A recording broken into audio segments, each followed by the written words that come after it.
பிஸ்மில்லாஹிர் ரஹ்மானிர் ரஹீம். சபைக்கு தலைமை தாங்குகின்ற உறுப்பினர் அவர்களே, ஒரு முக்கியமான பணத்தை, அதாவது சட்டமூலத்தை கொண்டு வந்திருக்கிறீர்கள். அதற்கு நாங்களும் ஆதரவானவர்கள். இந்த சட்டமூலம் இந்த நாட்டுக்கு தேவையானது. எனவே அதற்காக நன்றி சொல்கின்றோம். ஆனால் ஒரு சில விஷயங்களை இந்த நாட்டிலே இருக்கின்ற அரசாங்கம், அதிகமான மக்களுடைய ஆதரவை பெற்று வந்த அரசாங்கம், சிங்கள மக்கள் மட்டுமல்ல, தமிழ், முஸ்லீம், மலையக எல்லா மக்களுடைய ஆதரவையும் பெற்று வந்த நீங்கள் பெரிய எதிர்பார்ப்புகளை மக்களுக்கு வழங்கிவிட்டு வந்திருக்கிறீர்கள்.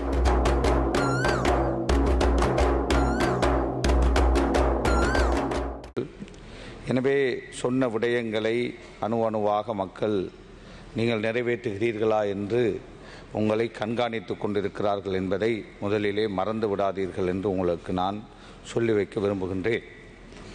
இந்த எங்களுடைய பிமல் ரட்நாயக்க போன்றவர்கள் இஸ்ரேல் நாட்டுக்கு எதிராக, பலஸ்தீன மக்களுக்காக கடந்த காலங்களிலே நிறைய உழைத்தவர். நான் நினைக்கின்றேன் பலஸ்தீன நட்புறவு சங்கத்துடைய தலைவராகவும் கௌரவ பிமல் ரட்நாயக் அவர்கள் தான் இன்னும் இருந்து கொண்டிருக்கிறார்.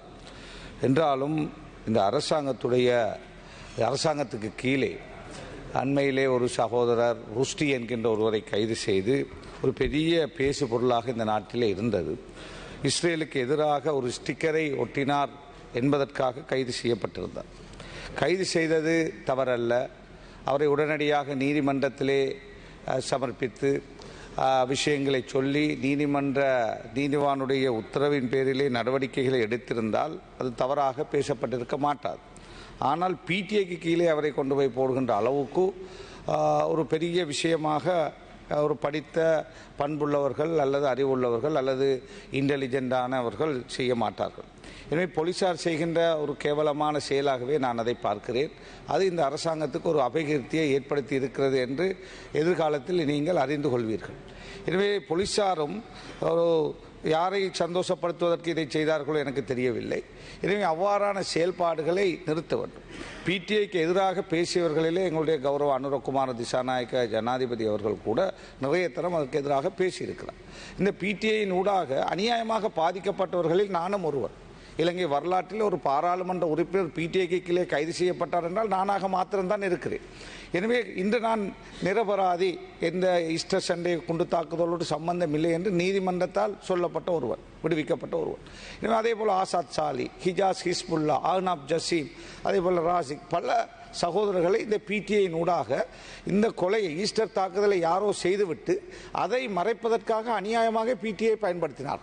இன்று கூட சிறையிலே எத்தனையோ முஸ்லிம் இளைஞர்கள், உலமாக்கள், கல்விமான்கள் இந்த பிடிஐக்கு கீழே கைது செய்யப்பட்டு 4-5 வருஷம், நீங்கள் அல்ல, இதற்கு முன்னர் கைது செய்யப்பட்டவர்கள் சிறையில் இருக்கிறார்கள். அவர்கள் பிள்ளைகள் இன்று பிச்சை எடுக்கிறார்கள். நேற்று ஒரு தாய் கோல் எடுத்து சொன்னார், நான் பிச்சை எடுத்து என் பிள்ளைகளை பார்க்கிறேன் என்று.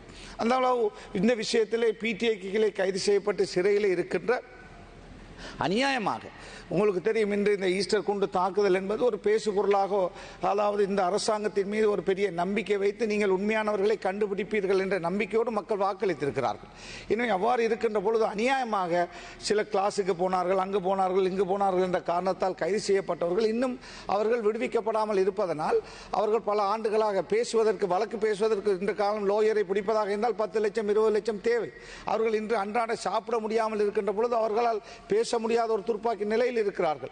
எனவே தயவு செய்து நீதியமைச்சர் அவர்களே இந்த விஷயத்திலே கவனம் செலுத்தி அந்த விஷயத்தில் இந்த அரசாங்கம் அவர்களை, அநியாயமாக இருக்கின்றவர்களை, சம்பந்தமில்லாமல் சிறையில் இருக்கின்றவர்களை நீங்கள் அவசரமாக விடுதலை செய்ய நடவடிக்கை எடுக்க வேண்டும். படங்கத்தி. எனவே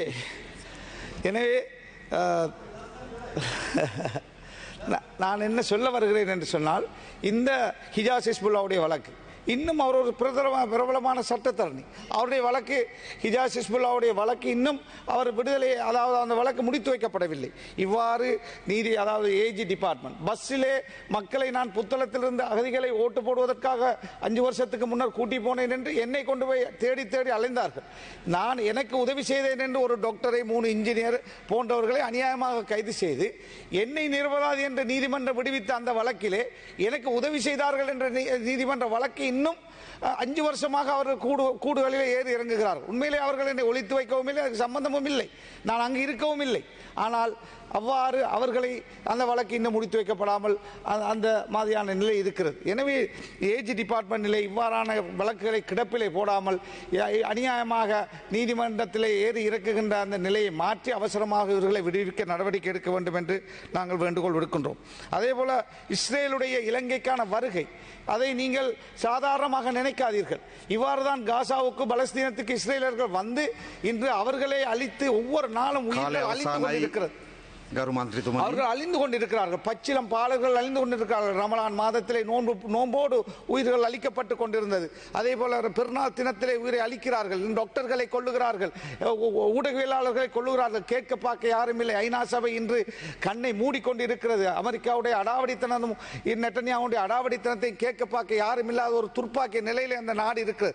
அவ்வாறு அந்த மக்கள் துன்பப்படுகின்ற பொழுது இஸ்ரேலர்கள் இலங்கைக்கு வந்து சுற்றுலா பயணிகளாக, வெலிகமையிலே ஒரு மதஸ்தாபனம், கொழும்பிலே மதஸ்தாபனம், இங்கு பல சொத்துக்களை வாங்குகிறார்கள். நாளை இலங்கையிலே பெரிய அநியாயத்தை சிங்களவர்களுக்கு முஸ்லிம்களுக்கு இடையிலே, தமிழர்களுக்கு முஸ்லிம்களுக்கு இடையிலே இவ்வாறான ஒரு மோசமான நடவடிக்கை ஏற்படுத்தி இந்த நாட்டை இன்னும் ஒரு எரிகாடாக, சுடுகாடாக, ஒரு மோசமான நிலைக்கு பொருளாதாரத்திலே போவதற்கு கொண்டு போகக்கூடிய வாய்ப்பு இருக்கிறது. எனவே தயவு செய்து இஸ்ரேலுடைய வருகையை லேசாக கருதாதீர்கள். அவர்களை பாதுகாப்பதற்காக இங்குள்ள மக்களை தண்டிக்காதீர்கள். அவர்களை பாதுகாப்பது என்பது இந்த நாட்டிலே நாளை நமது எதிர்கால நமது நாட்டை குட்டிச்சோறாக்குவதற்கு இடுகின்ற அடித்தளம் என்பதை மனதிலே வைத்துக் கொண்டு நீங்கள் செயல்படுங்கள் என்று அன்பாக வேண்டி விடைபெறுகிறேன். நன்றி. அந்த தீங்கு விளைவிக்கும் பாக்டீரியாக்களை ஒழிக்கும் என மருத்துவ மற்றும் விஞ்ஞான ரீதியாக உறுதிப்படுத்தப்பட்டுள்ளது.